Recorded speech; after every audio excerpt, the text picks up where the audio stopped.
Update lang mga kaasenso sa aming mga alagang biik na pinanganak last June 25, 2024 at ngayon po ay July 14, 2024. Nasa 19 days old na po sila. Mapapansin po ninyo sa video na ito na talagang ang bibilog na po ng katawan nila sa edad nila na 19 days old.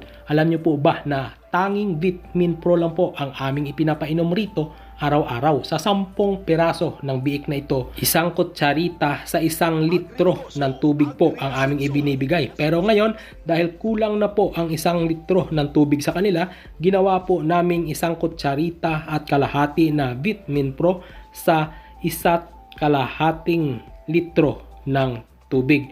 1.5 na po ng tubig ang aming ipinapainom. Pag naubos na po ang 1.5, plain water na lang po ang aming ibinibigay sa kanila. At ngayong ika-19 days old nila, nakaubos na po ito ng mahigit sa 3 pack ng booster feeds. Dahil nga po 10 piglets po ito, bali 10 booster feeds po ang aming bibilhin. Dahil po ang bawat piglet hanggang sa bago mag-transition sa pre-starter feeds, 1 pack po ng booster feeds ang kanilang mauubos. Yung 1 pack po ay 1 kilo ang laman nun. At ang mga edad naman ng mga piglet pag transition sa pre-starter feeds, nasa 36 days old po yan mula nung sila ay ipinanganak. At itong video naman po nakuha na ito after po namin paliguan ng aming inahin. Magla-lunch time na po ito.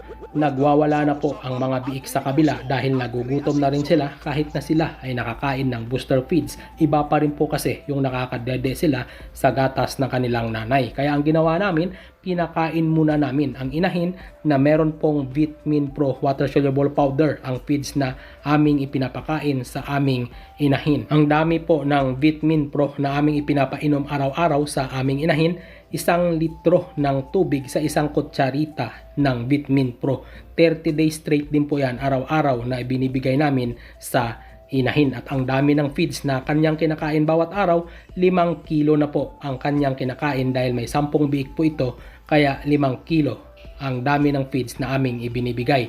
2 kilos and half para po doon sa inahin at another 2 kilos and half naman para sa dami po ng biik. Dahil 1/4 ang conversion ng pagbibigay ng feeds bawat isa na idadagdag sa kinakain ng inahin. Ayan po, nagwawala na sila dahil gutom na rin po ito sa dede ng kanilang nanay. Pero yung iba, bago po dumadaan po muna sila rito sa lugar na kung saan sila ay umiihi. Dahil kung mapapansin ninyo sa video na ito dito sa pinagkulungan sa kanila, tuyo pa rin po kahit nasa 3 oras na sila na nandyan. Dahil hindi po talaga sila umiihi dito sa area na ito hanggat hindi po sila ipinapalabas. Nasanay po kasi sila mula nung sila ay pinanganak na dito po sila sa labas umiihi. Ayaw ko ba kung bakit dito sila sa bandang taas umiihi at hindi po doon sa bandang likuran. Pero ganun pa man, okay na okay po sila kasi hindi po sila nagkakalat ng kanilang dumi at ng kanilang ihi. Ayan po, ganito na po kalaki ang aming mga alagang piglets